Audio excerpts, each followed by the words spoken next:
Good morning. How's it going? Great intro. The commissioner only sticks around for the first round. So, I knew that. I believe it was the NFL maintenance man was the guy that announced me. But it was a wonderful day. Thank you, Don. So what was that like, and where were you when it happened? I was sitting in my living room with my parents in Plum, Pennsylvania. We had I think 7 of my friends were there, and the Dallas Cowboys told me the day before the draft that I was their guy. So we were all excited for draft day. We planned this big party, a big spectacle. We're going to have a good time. And then the Dallas Cowboys in the 5th round drafted a kicker named David Bueller out of USC. So the party stopped pretty quick. Everybody was real uncomfortable. I thought I was going to have to head back to school. Didn't know what I was going to do with my life there. So it was a little bit of a depressing day. And there we were sitting there watching these draft picks go. And the Philadelphia Eagles were up to draft, actually. And I get this phone call with a 317 area code. And I was like, don't know what's going on here. Had a couple adult beverages before this, try to get through the day. And it was Bill Polian. And I went back to my parents' bedroom, and he was like, Mr. McAfee? I said, hello? I thought it was somebody from Philadelphia. I didn't know the area code at this time. He said, this is Bill Polian from the Indianapolis Colts. We just traded up to get you. I said, that's awesome news. I can't wait. And then there was a delayed reaction, and then my living room got flipped upside down from everybody out there because they had no idea that it happened. And it was one of the best days of my life. My dad and I shared about a 15-minute crying hug, and it was just a really cool day. And I was so lucky to come out here to Indianapolis, but I had to learn how to punt first. I didn't know what to do, and I think Bill Polian showed a lot of patience with me, and I figured it out. And I was very lucky to come out here. But our rookie camp was a week after the draft, right out here on this field. And I talked with Bob Lamey, and Bob Lamey's a living legend. And I talked to him before. He was asking me about all my punting techniques and my punting strategy. And I didn't know how to punt before I got here. And I was lying right to his face. I was like, yeah, I know. I can't wait to just get out there and kick the ball real far and all this stuff. And the first period was punt period. So I had to show out the first minute there I was here. And I think my first punt might have went for a solid 7 yards, maybe 6, I don't know. And I look back and I just remember turning around with my head down, and Bob Lamey was just the most positive man ever, was just what the hell's going on here? And I had to figure it out before training camp how to punt. I figured it out, but I couldn't have been more lucky on that day that Dallas passed me up and ended up in Indianapolis. It was amazing. Great. So talk about how you got to that point, because you played soccer and football in high school. Went to West Virginia. Talk about from high school to get into West Virginia, how they came and found you. Well, it was a very long story. My high school football team wasn't that solid, we'll say. The last game I played in, we lost 49-0, and we crossed the midfield line 0 times. So it was an awkward situation there in high school, but I played soccer, and I had 30-some scholarship offers and looks for soccer. I was offered, whenever I was a teenager, I was offered a contract in Europe to play soccer. So really my family thought soccer was the way to go. We thought, this is it. This is how we're going to make a living. This is how we're going to do this. This is how we're going to become successful. And there was this kicking camp going on the football field one day when we had soccer practice. And I said, look at all those nerds kicking footballs, right? Who wants to be a kicker? Look at that guy. I said, hey, give me one of those footballs. And I put the ball down. And I did the punt, pass, and kick a year before as a joke with my friends. I won that, but I never actually kicked a field goal. I said, give me that ball. I put the ball down. I think the first time I kicked a football was a 60-yard field goal or something like that. And the kicking coach stopped and stared at me. He was like, hey, you should try this out. You should maybe give this a go. So we practiced, and I had one scholarship offer to Kent State. This coffee's hot as hell. I don't know how to do it. I had one scholarship offer to Kent State, Golden Flashes, and I went to a couple other kicking camps in Pittsburgh where the Steelers kicker was at, Jeff Reed, and I was kicking with him and out-kicking him, and my dad and I were like, hey, this could probably be pretty good for you and you should maybe want to stick with this. But I only had one offer for Kent State. My parents weren't going to be able to pay for my schooling. So it was either, do I turn down all these soccer opportunities for Kent State? And that was a huge decision for me. It was really cold in Ohio. I knew that. I knew football would probably be awful. It would be a miserable trip. So I was sitting in physics class my senior year, and I had my phone on silent because it accidentally got turned on. Got it. Because I always keep my phone off in school. Is that your Verizon wireless phone? Uh-oh. We're sponsored by Verizon, right? Yeah, NFL sponsored by Verizon. They don't sponsor me, though. Well, we'll fix that. But yeah, it was a Verizon wireless. It was one of those little flip ones you play Snake on. And it started vibrating, and it was a Miami number. Well, it was a Fort Lauderdale number, 954. And I didn't know that at the time, but I knew it was from out. So I thought maybe it was a coach from somewhere. So I told my physics teacher, Mr. Jasper, hey, how's it going? Got to answer this. And he said, don't let us get in your way, go ahead. There's nothing going on here. So I answer, and it's this guy. He says, I want you to come to a kicking camp in Florida. And I said, well, what's this kicking camp? He said, we'll have 50 college coaches here. We're just looking for guys to come compete against our kickers in Florida. So you're from out of town. We want you to come compete against my guys, kind of showcase for these coaches. And I said, well, that sounds great. Why don't you send me the information? This is what we've been waiting for, basically, because I didn't know how good other people were, but I wasn't sure many other people were doing what I was doing because I didn't really kick with other people, so I didn't know. So they give us the information. It's like $1,500 to make it down there. It's in like a week. And I go to my dad. I go, hey, man, this is what I want to do. And he goes, well, you better go ahead and you might as well start walking now. You ain't getting down there. We can't do that, buddy. I said, all right, you got it. So I borrowed $100 from one of my brother's friends. I got very lucky in a poker game, got enough money, came back like 4 a.m. This is a true story, it's crazy. 4 a.m., told my dad, hey man, here's the money, right? Let's get me the hell out of here. So I go down to that camp. They didn't let me kick the first day. They only let the Florida kids kick the first day. They didn't let me kick the second day, so I called my dad. I was like, this is a waste of my money, He said, I told you, you're wasting your money. This is stupid. My dad's just like a blue-collar guy, thinks everybody's out to get him. Everybody in the world is out to get him. He's like, I told you it was going to be a waste of money. I said, well, it is. He said, well, just enjoy the sun in Florida because it's cold as hell back here, or something like that. He was like trying to be positive. And then on Sunday, the final day, I got a chance to kick, and it was like one of the best days of my life. I hit from the extra point, and then from 25, 30, 35, 40, 45, 50, 55, 60, 65. Then I missed from 70 yards wide right, but I guess I caused a little bit of a stir, but I had to hit a plane. My plane was like 20 minutes out, so I had to leave. I walked right off the field, right into a taxi, right to the airport. I go home. I guess whenever I was leaving, college coaches were sprinting to the field. I didn't know that. I had no idea. I was on a plane heading home, miserable about my experience in Florida. I only got to kick one day. So the next morning I slept in a little bit because my alarm didn't go off, and I get a phone call at like 10:30 a.m. and I answer it. I go, hello? And he goes, why'd you answer your phone? And I go, who is this? He goes, this is Tony Gibson from West Virginia University, and I'm coming to your school right now to offer you a scholarship. And I said, oh, I should get out of bed then? And he said, I should get up? I should get up for this? He said, yes, you should get up. And why aren't you at school? I said, oh, the alarm, it was a long deal. My alarm didn't go off. I had jet lag from yesterday. It was just a long day. Whatever. He said, no, just get to school. I said, you got it. So I got up there, and they were the first team in the school. There was like 3 more that followed behind them.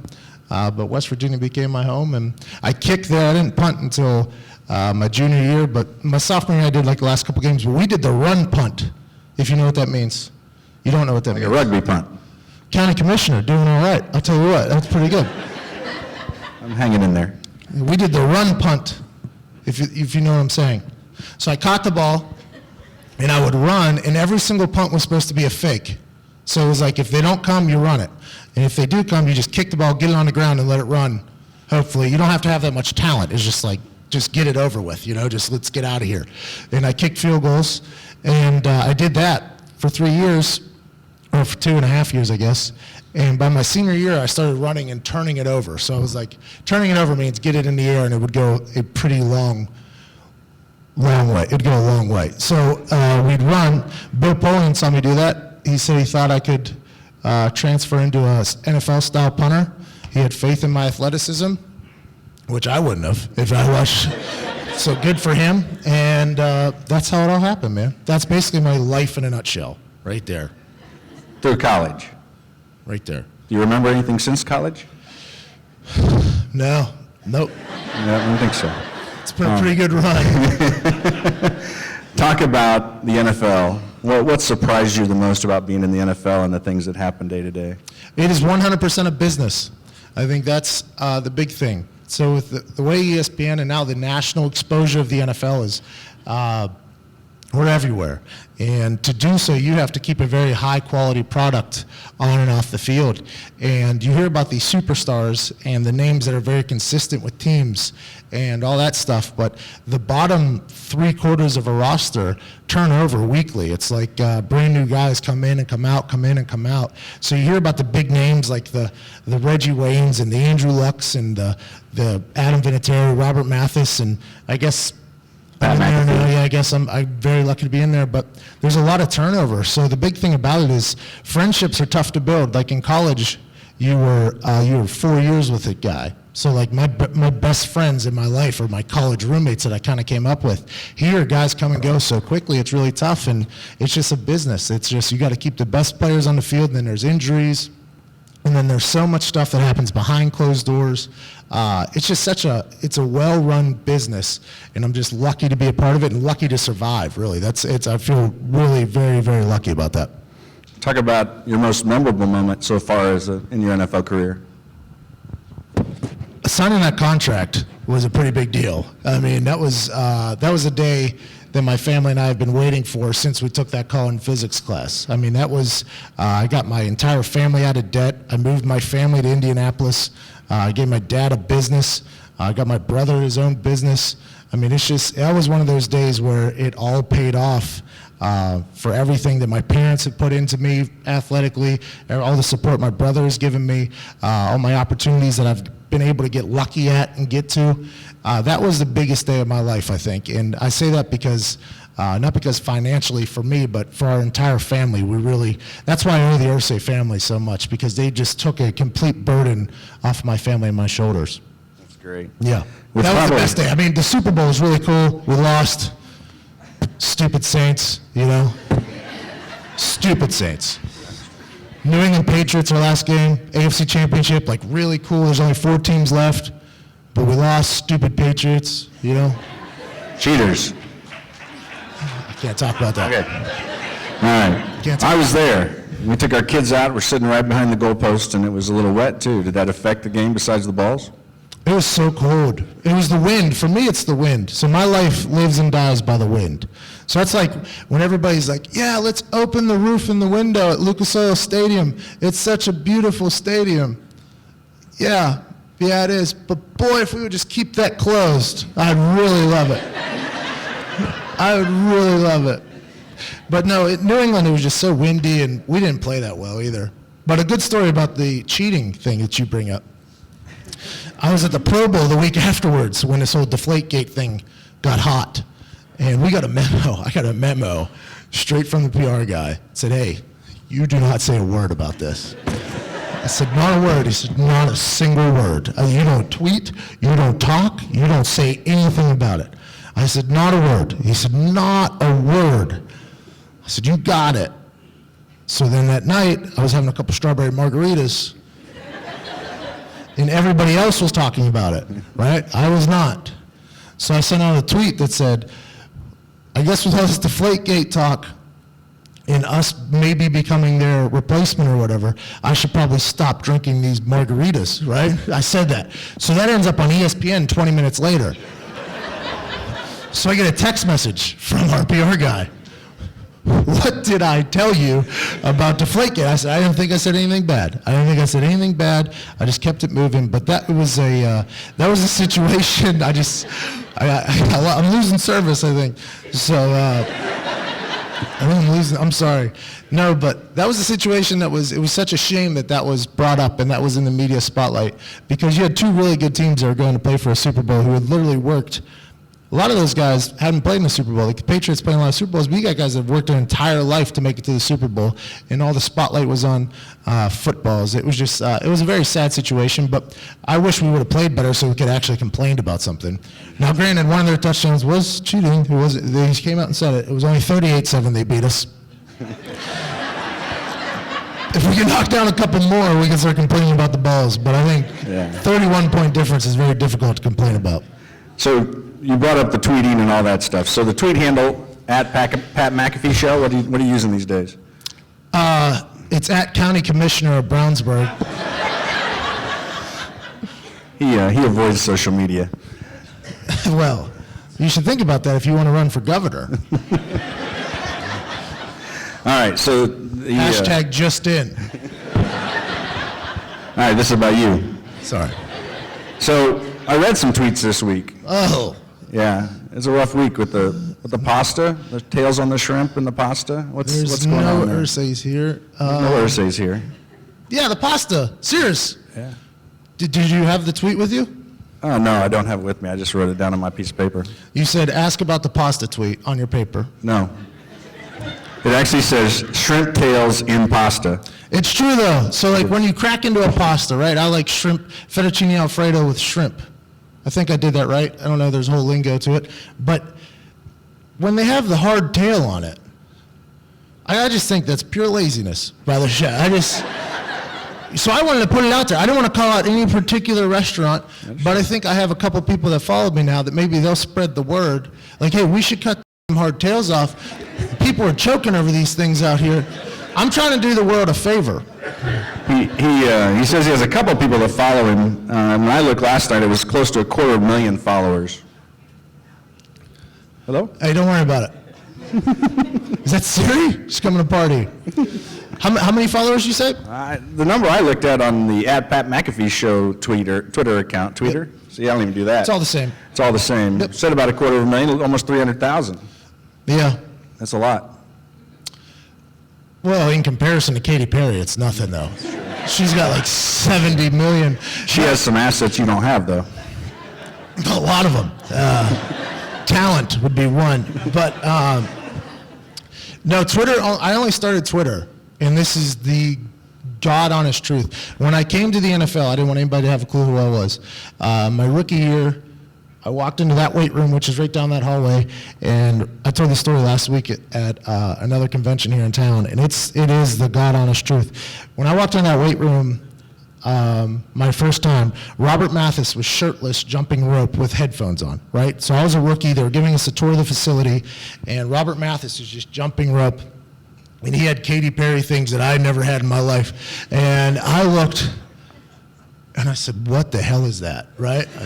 What is going on? Because Robert Mathis, in his grand scheme of things, is probably one of the most intimidating looking people on earth. I mean, he's jacked up, bald head, he's got brands on him. I mean, it was just like a crazy situation. He's one of the nicest humans ever, but if you were just to look at him, you go, oh boy, right? And I was 21 years old, and I was just thinking, I'm in the same league as that guy, and same shower as that guy, right? Like, this is an interesting situation. So then I walk in the locker room, I turn the corner, and there's a guy that comes with these very tough hands, and one's broken, and he says, hi, Dallas Clark, how's it going? Very nice to meet you. I go, oh, hi, Dallas. Okay, I messed that one up. All right, good, let's keep it moving. And then these baby blue eyes turn the corner. He's, hi, Jeff Saturday, how's it going? I said, well, that's a very nice voice you got. Hey, how's it going? Very nice to meet you, right? And then Ryan Deem and Joseph Adai, Clint Session, Charlie Johnson. You go down the line, all these big-time guys, and you're just shaking their hands. You're like, Gary Brackett. And at the end, there's this light on this person. And he's got like this comb over, and he's got these short khakis on, and these boat shoes, and his polo, and he's got these croquis on. He walks up, he goes, Pat, how's it going? My name's Peyton. And I go, yeah, but no, right? I know who you are, buddy, don't you? Very nice to meet you, man. Well, all right. And Pretty messed neat. that one up. No. So I said, from this point on, I'm just not going to talk. I'm going to figure out how to stay on this team. I don't want anybody to know who I am. If people think Hunter Smith is still the punter here, I don't care. Right? I'm just going to keep it moving. I just want to be a part of this. And then whenever I got in trouble for an alleged event, Alleged. Never proven. it was alleged. Alleged. They have their story, I have mine. But after that, my name kind of, you never heard of me before that, and then everybody in town kind of just wiped my name through the mud. And the only reason why I really started tweeting was to get my name back. I wanted people to know that it was a very, very moronic mistake that I went out and did that and that I jeopardized my career. I wanted people to know that, and that's why Twitter started. And people kind of started to like it. People started to enjoy it.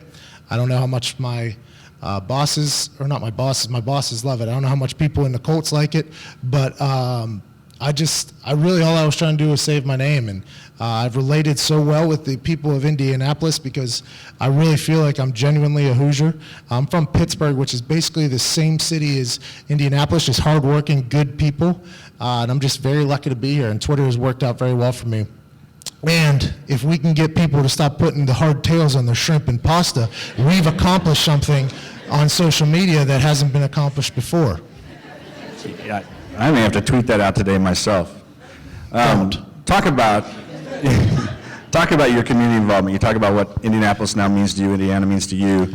You were the 2014 Colts Man of the Year, Community Man of the Year, which is an award, modeled after Walter Payton and the great things that those folks have done. And you have the show, you have your foundation.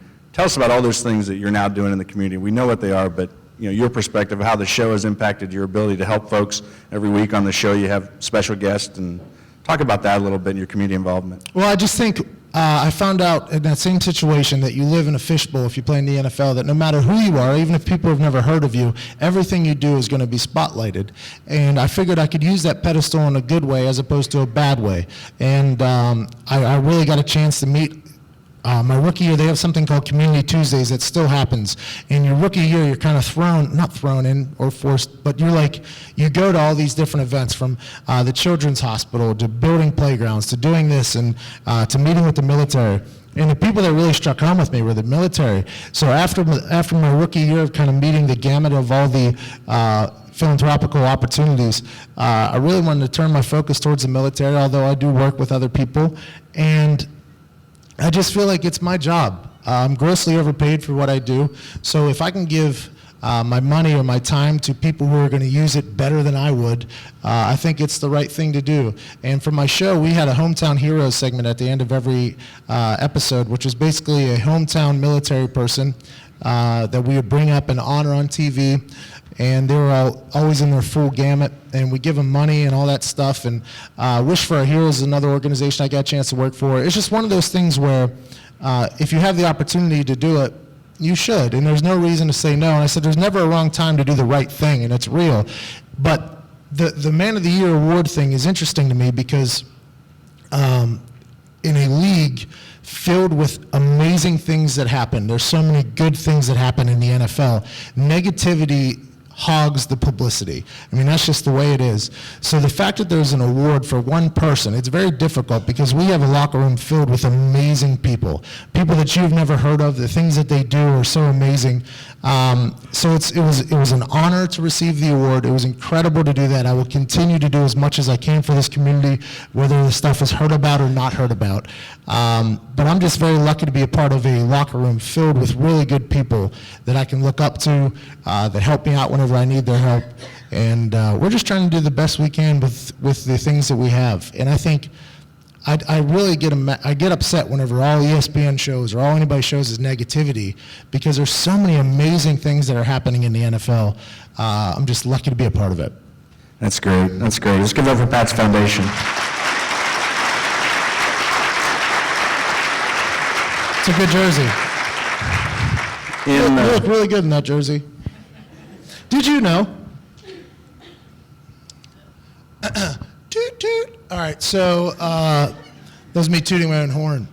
There's only been one punter in the history of the NFL that cracked top 20 in jersey sales. Do you know that? I did not find that out. I don't think our sponsorship people knew that either. But it's because of amazing people like you that buy that. Like, I can't believe you spent money on that. I really appreciate that. I appreciate it so much. I think you look amazing in it. I wear the one because it was the first one that was the first option I had on draft day. They go, so what number do you want to wear? And I go, any one you guys got? And they go, here are the open ones. They go, 1. I go, good, give me that one. So I really appreciate you spending money on that. I'm going to try my best to make sure you feel good wearing it, and wear that thing until it wears thin, because they charge a lot of money on that. So don't buy another one. All right, we're not looking to get on that list again, but I really appreciate that. You look great. Well, I'm in off-season shape right now. I'm up about 5 pounds. Just came back from Florida. I'm just going to let you take over. You should let me do this for your county commissioner meetings, too. I got some things I want to talk about in Brownsburg. All right, so your Parents still live there, right? My parents live in Brownsburg. I lived in Brownsburg for my first 5 years. I saw the Brownsburg Fire Department truck outside. Appreciate what you guys do for our community. I never needed your help, but if I did, I'm sure you guys would have done something for me. I hope. Brownsburg's a great town. Is everybody here from? Not everybody's from Brownsburg, right? All over Hendricks County. Brownsburg's what is Hendricks County? It's Brownsburg, Avon, Plainfield, Avon. Danville. Great. Used to go down to Terry Lee Honda in beautiful Avon. There you go. See if we can get that in. What else? Amo. Amo. Where's Amo at? That's close to the Secretary of State's house. Secretary of State? She's sitting right over there. You're the Secretary of State? We'd like to. Welcome. It's great to have you here. What all does the Secretary of State do? A lot. You have a business in Indiana? My dad has a business There you here. go. She regulates that. Don't worry about it. He's doing everything by the book. Go ahead and skip it. She also runs all the elections, so when you run for office one of these days, when football's over, what's going to happen after football? I watch House of Cards, and I don't think I'll ever get into politics after watching that show. It just seems like a lot of, it's not really my thing. But I am looking at my post-NFL career intently. That's why I do a lot of stuff with the NFL Network and with my show and stuff like that. I want to remain wealthy, hopefully, for the rest of my life. Not only for me, but for my family, too. And the NFL doesn't last long, even for punters. Something could happen to me tomorrow. Our contracts are not guaranteed, so I have to really prepare myself for the post-NFL career. And that's why I do a lot of things on Twitter, and now that I've got a chance to see that people somewhat enjoy what I have to say, and then NFL Network and stuff like that, because I have a family I have to take care of, and that's not just going to be my kids and my wife one day, but I'm talking about my parents, my brother, my brother's kids. I got people that I want to be able to take care of forever.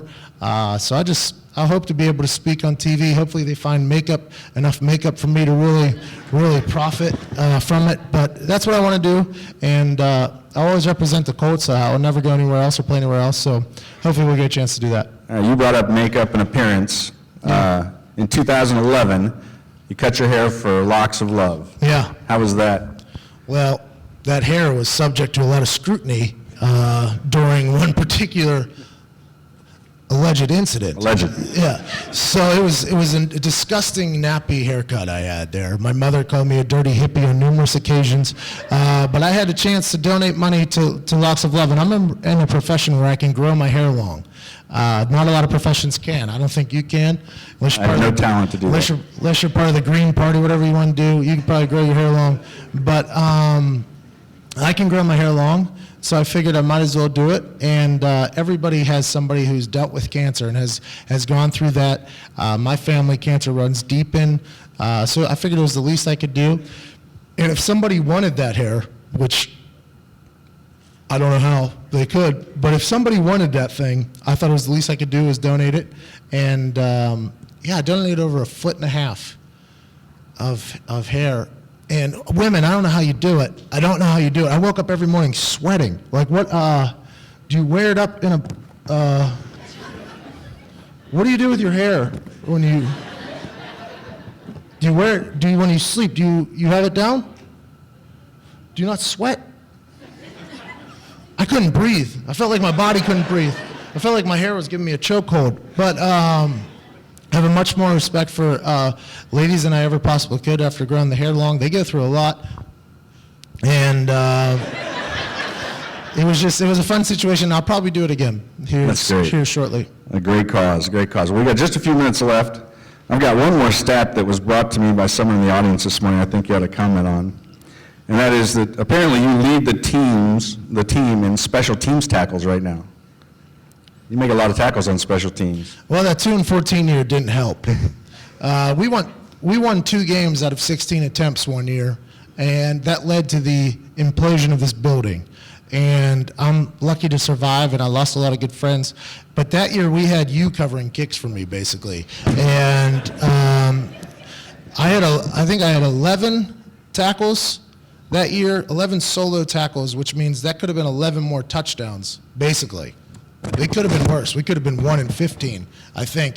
But I've always prided myself on making plays for my teammates.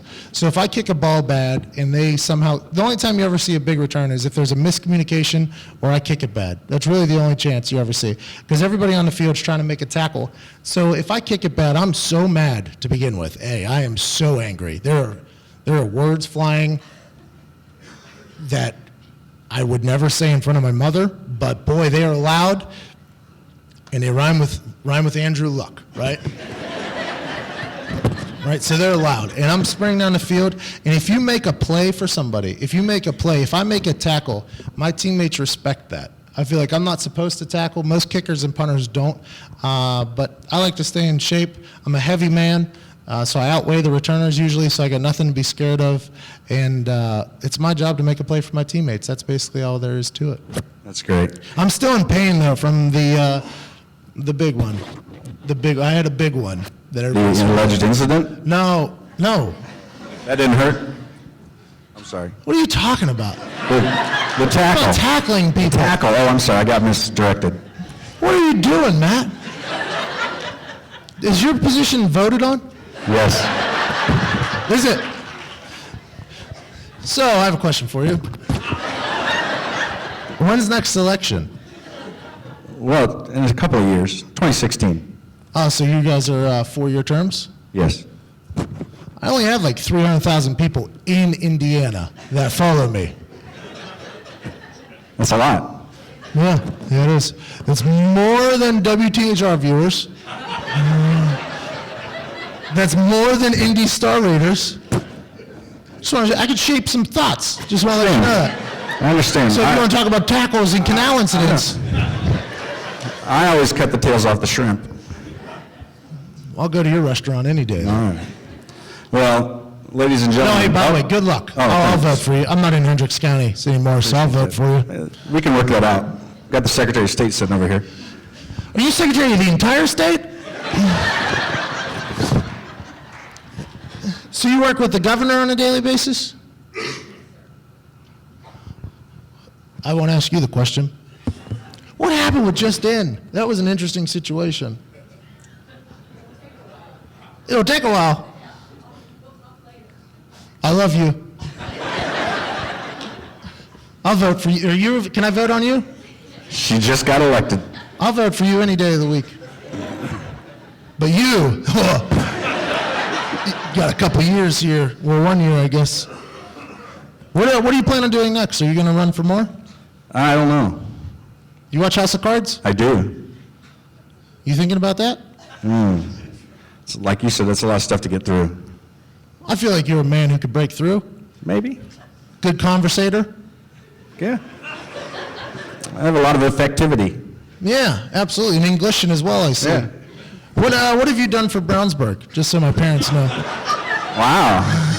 Well, we've got a lot of folks here from Brownsburg. I guess the most important thing we're doing right now, all of us in this room, there are a lot of elected officials out here, is completing the Ronald Reagan bypass, which will be completed hopefully in the next 18, 20 months. I love that. My parents will love that too. That's a big deal. 18 to 20 months? I think so. Well, we let it in March or May. I'm looking out there at the council members. We're letting it pretty soon. It's a joint effort between all of our communities, Plainfield, Brownsburg, Avon, and the county, and it's going to open up the whole east side of the county. That was an amazing commercial. I love it. I love what you guys are doing. I love Brownsburg. I wish I could still live there. My parents live there. They'll live there forever. I love Hendricks County, and thank you so much for having me. Good luck with the Ronald Reagan Parkway. Can't wait to see it open up the entire east side of Hendricks County. And Secretary of State, you do a fantastic job. Ladies and gentlemen, the Pro Bowler, Indianapolis Colts, #1, Pat McAfee. Thanks, Pat. Thank you so much, buddy. Good luck in your election.